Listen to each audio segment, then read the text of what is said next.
Welcome to the Functional Medicine Radio Show with your host, Dr. Carri Drzyzga, known internationally as the Functional Medicine Doc. Dr. Carri is committed to helping patients find the root cause of their health problems and fixing the cause with natural treatments so they can feel normal again. Dr. Carri is the founder of Functional Medicine Ontario and is the author of the hit book, Reclaim Your Energy and Feel Normal Again. Please welcome your host, Dr. Carri Drzyzga. Hello everybody and welcome to the Functional Medicine Radio Show, the only internet radio show dedicated to giving you real solutions to improve your health. Not only are they real solutions, but they're natural solutions as well, because as you know, the one and only true wealth you have is your health. I'm your host, Dr. Carri Drzyzga, the Functional Medicine Doc, and I'm committed to helping you find the root cause of your health problem, fix the cause with natural treatments, so you can feel normal again and live your life to the fullest. Now, today's topic is going to be about bioidentical hormones. I'm so very excited about today's show because my special guest is Karim Merani. Karim has a master's degree in pharmacy from the Leicester School of Pharmacy in Leicester, UK. He's been a pharmacist in Canada for 6 years and has been involved with compounding since registering. He currently sits on the board for the Association of Compounding Pharmacists of Canada and has previously served as president of the association. Karim owns and operates 4 independent pharmacies in the Ottawa, Ontario area, where his main focus of practice is bioidentical hormone replacement, topical pain management, and pediatrics. Karim, thank you so much for being my special guest today on this episode of the Functional Medicine Radio Show. Thanks, Dr. Carri. Great to be here, and thanks for having me on. Absolutely. So first, let's just kind of cover what do you mean by a compounding pharmacy? Because a lot of listeners have never heard of a compounding pharmacy. And how is a compounding pharmacist different than like a regular pharmacist? Right.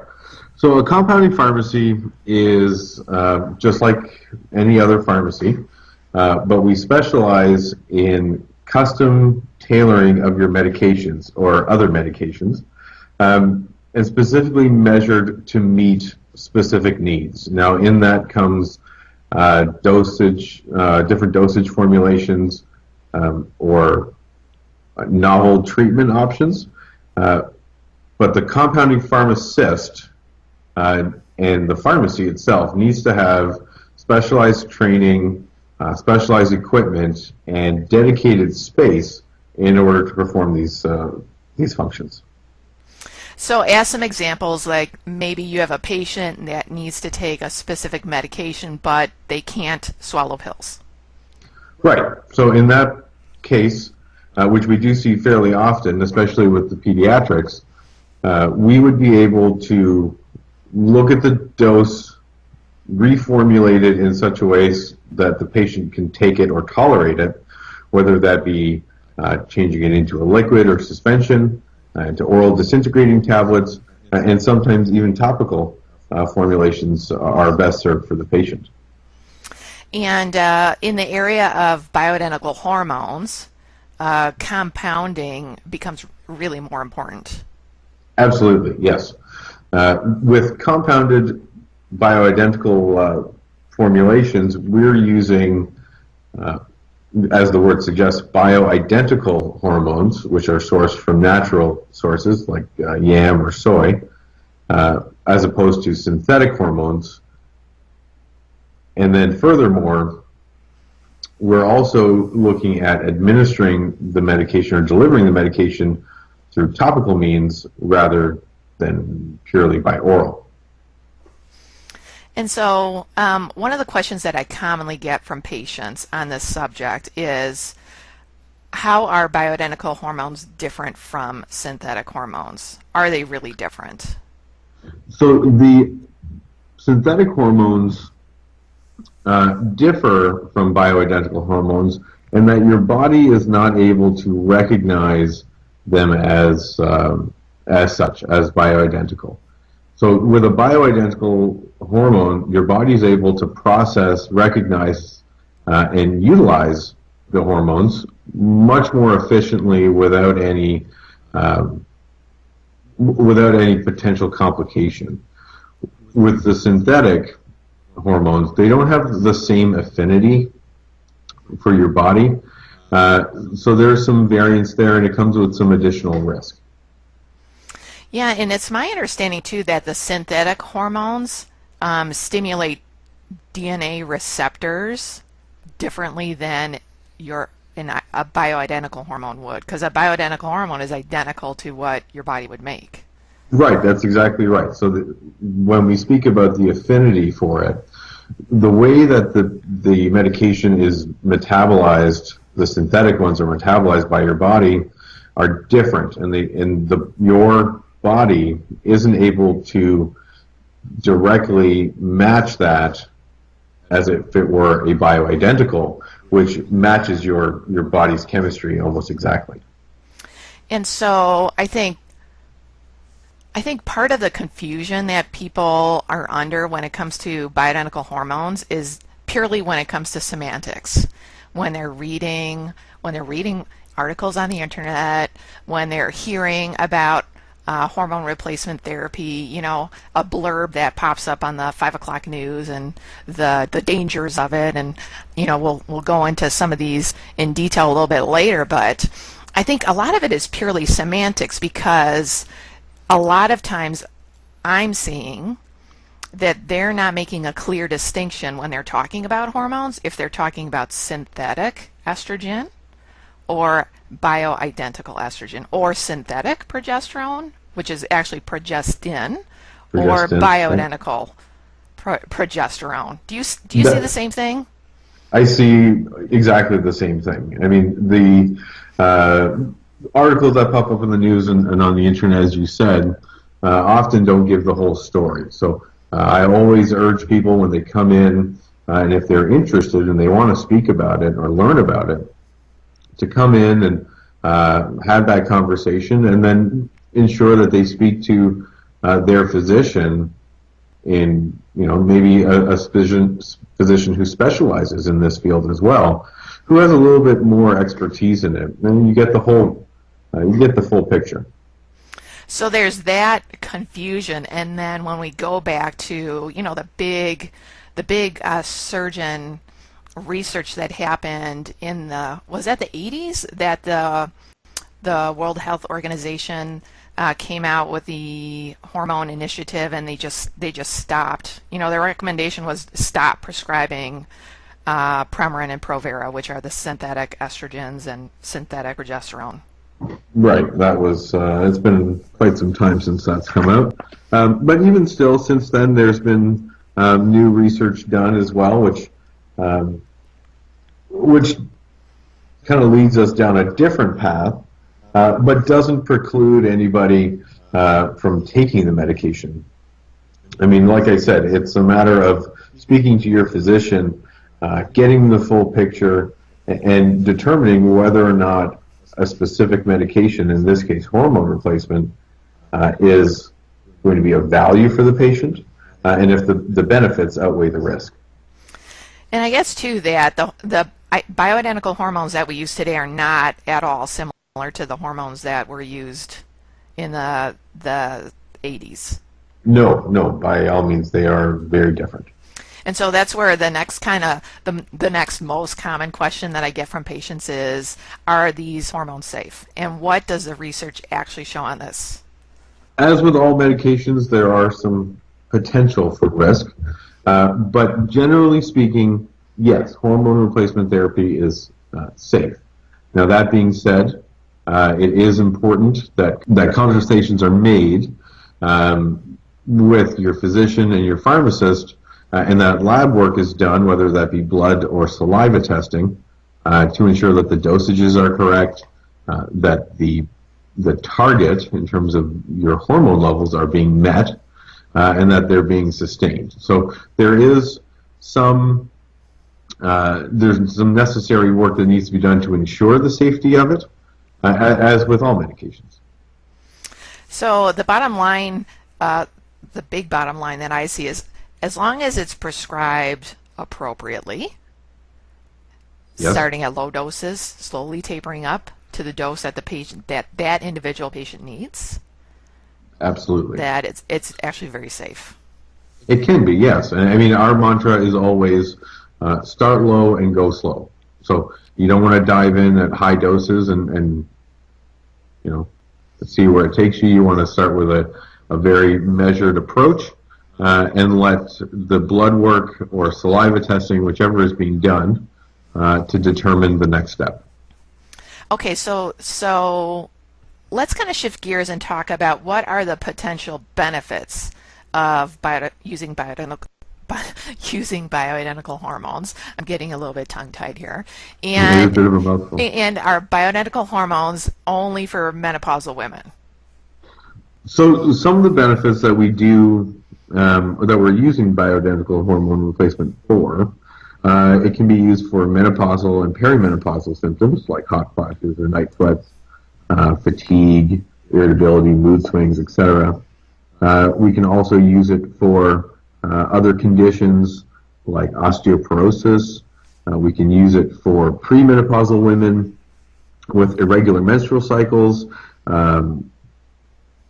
Polycystic ovarian syndrome, for example, is another indication that it's used for. So there are a number of other areas that it can be used in, and it's not specifically for menopausal or perimenopausal women. Yeah, I think I see a lot of patients coming in and they think that, and they're in that perimenopausal, menopausal years, and they think, well, I don't have hot flashes and I don't have night sweats, so I don't need hormones. And then I kind of walk them through the list of all of the other different symptoms that come about when hormones are too low. And they're like, oh my gosh, I didn't know that, fatigue could be caused by low hormones. I didn't know that insomnia could be caused by low hormones. I didn't know that joint pain or, achiness in my body could be because of low hormones. I didn't know that my brain fog could be because of low hormones. Right. I mean, it's interesting. You have the conversation with the patient, you go through the list, and as you said, there's an awakening. They go, oh my God, really? All these things can be linked to one hormone imbalance? So yeah, I mean, it's definitely widespread in terms of the symptoms, and not everybody experiences them the same. I mean, that's important to note. So I think it speaks to the importance of having proper consultation with a specialist like yourself to determine whether or not it's beneficial. And then from a patient point of view for our listeners out there, how do they know if they actually need hormones or not? And can you talk a little bit more about the tests? So the primary testing methods are either saliva testing or blood testing. Now, we have seen, and over the course of our practice, that the saliva testing is a little bit more reliable than your standard blood testing. And the reason for that is as you're applying, and in this case, often we're applying medication topically, but as you're applying the medication, in order for it to get into the blood, it has to be or the tissue needs to be really saturated. So it may take a long time for those results to appear in the blood test. Whereas with saliva testing, we see more accurate and sooner results in changes in the hormone levels, which allow for more accurate and agile dose alterations, specifically based on the lab results. So we tend to gravitate towards the saliva testing a little bit more than blood testing, but both can be used. And I know there's some controversy about the tests, and different people, different experts say different things, but it's my understanding that if you're using hormones in a topical manner, it's better to use saliva testing to monitor that. But if you're using hormones orally, like swallowing a pill, that it's better to use blood tests to monitor that. Yes, I'd say that's accurate, yes. But now there's this new test on the market, the urine test, the Dutch test. And I get a lot of questions about it. What are your thoughts? I have my thoughts on the Dutch test. What are your thoughts on it? To be perfectly honest, I haven't had very much experience with the urinalysis test as of yet. A number of my patients, depending on the physician that they're seeing, I think a lot of it has to do with the prescribing physicians comfort level with the different tests and what they know and what they're able to use more effectively. So I mean, I don't know if I can speak definitively to the benefits of it, but I'd love to hear your take on it. Well, my take is that there's not a whole lot of research behind this test yet. So because of that, I'm very wary of all of the bells and whistles quote that it's coming with. I'm skeptical on that, and that really the urine is measuring the spillover of whatever is coming out of the bloodstream. But if your hormone levels in your bloodstream are low, the urine is going to come back, pretty clean, and that you can't really dose off of urine tests either. That doesn't make sense to me. So I'm very skeptical and worried about that. Plus, from a cost perspective, it's ridiculously expensive comparing that test with saliva tests or blood tests. Yeah, So, I mean, your points that you raised are very valid. I mean, you want to make sure that you're, for the safety of your patients, you want to be able to dose accurately. So, I mean, if you're not able to make that dose decision accurately, I mean, I don't know if I don't see the value in it, really. now there is one value in this urine test. Okay. And that's the estrogen metabolites, measuring the estrogen byproducts as the estrogen filters around in the bloodstream, and then it gets metabolized through the liver and broken down into its 2-hydroxy or 4-hydroxy or 16-hydroxy counterparts.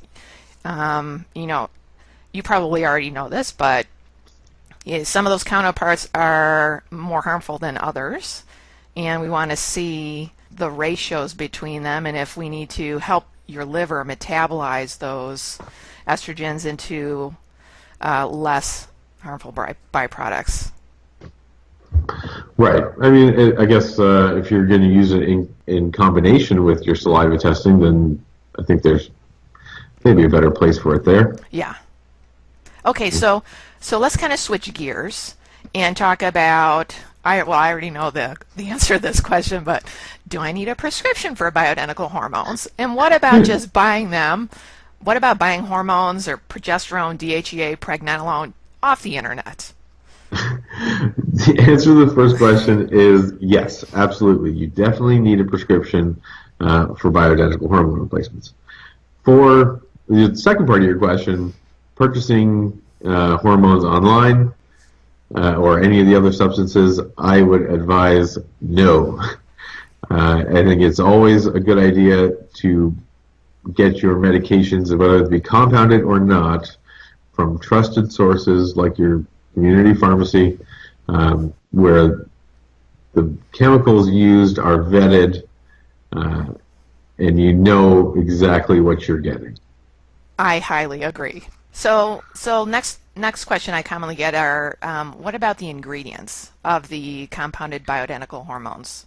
So if you can go back and talk a little bit about the sources and how they actually make bioidentical estrogen and progesterone, but then also the bases, the base creams that those hormones can be compounded into. Right. So the bioidentical hormones are derived from plants and typically soy or yams. Now, that being said, there is, and you may see this as well in your practice, seems to be more and more sensitivities or intolerance to soy and soy-based product. Yes. So we tend to go towards the yam almost exclusively, the yam source, because of that reason. Mm-hmm. When we're talking about those ones, we're talking about specifically estrogen and progesterone. Those are the two that are sourced from there. In terms of the bases, they are formulated to be hypoallergenic and minimize sensitivity there as well.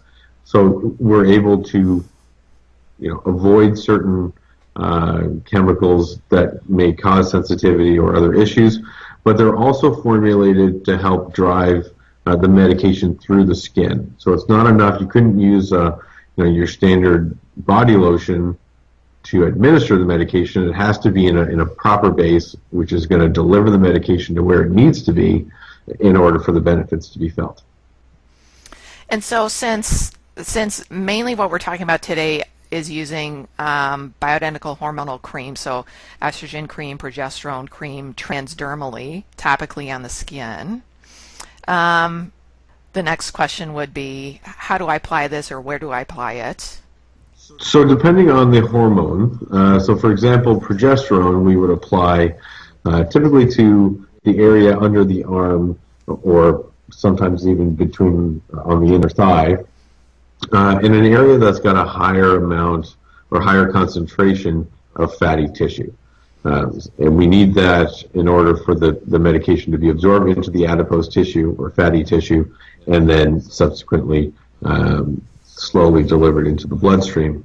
Whereas with estrogens, we're often applying them to the inner arm, on the forearm, for example, where there's not as much fatty tissue. It is always advised not to apply it on the abdomen or around the navel area. And then another common question that I get from patients, and I talk to them a lot, are about possible side effects of bioidentical hormones and what a person might notice if they're being over-medicated or over-prescribed or dosed too high too soon on their hormones.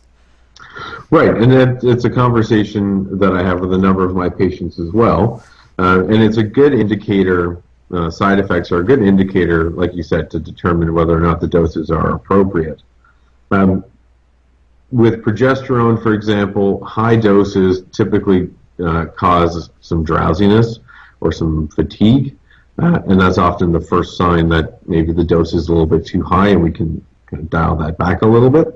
With the estrogens, because they work differently and almost opposite to the progesterone, we might feel some irregular heart rates or some even a hot flash sensation as well, and those are some signs that the doses are a little bit too high.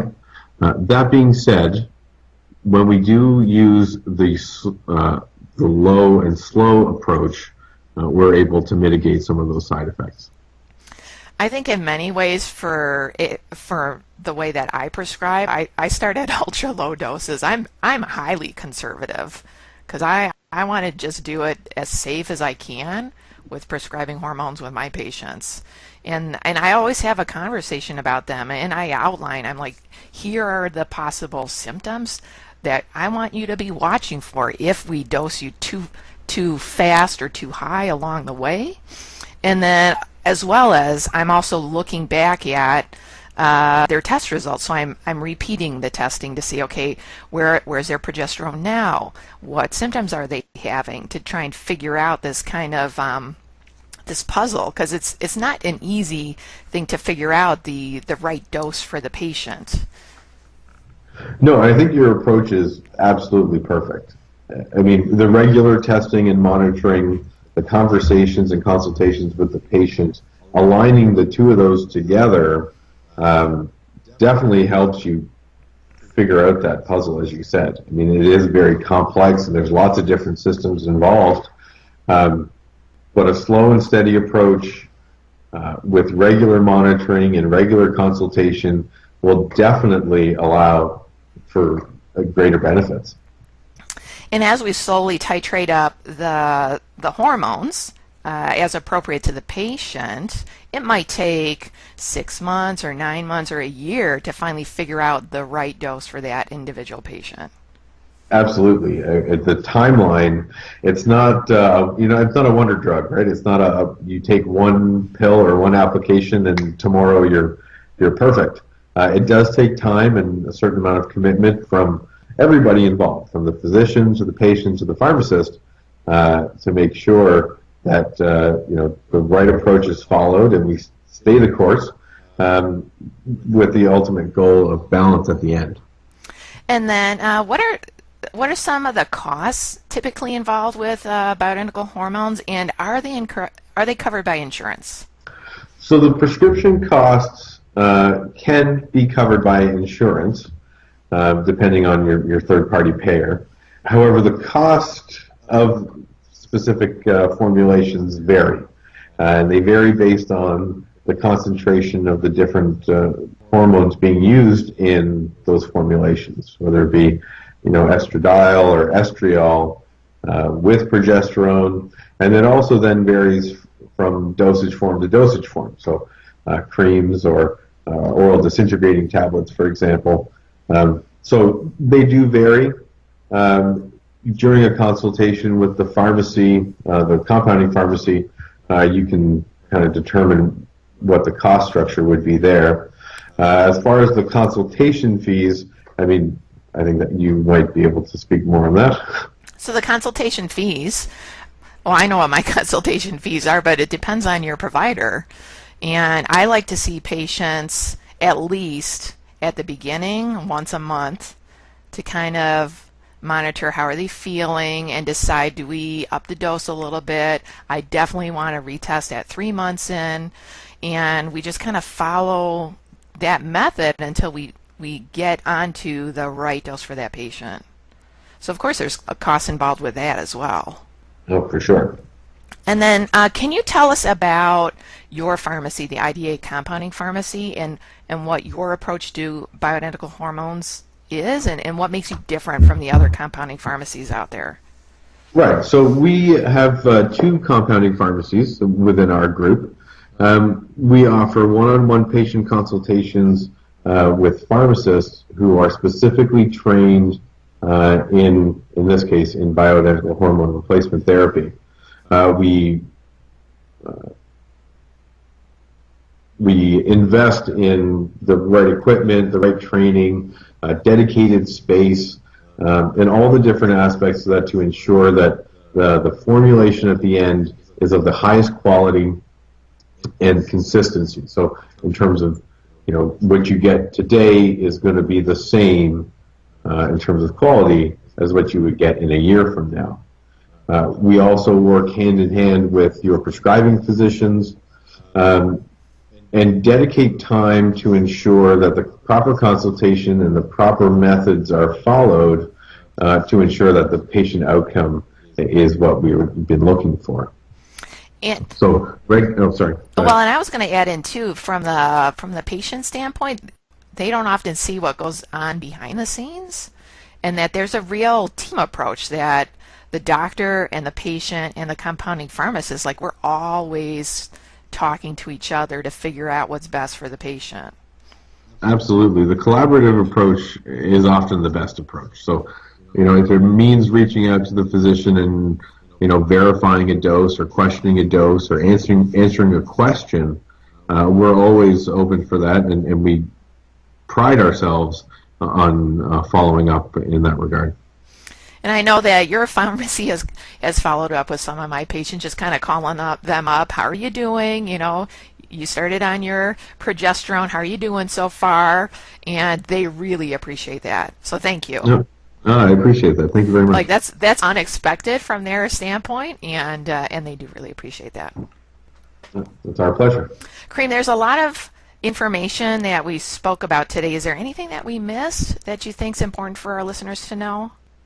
In the world of bioidentical hormone replacement, there is so much to know, and things are always changing. So I would encourage your listeners that if you do have any questions, by all means, reach out to one of us at the pharmacy.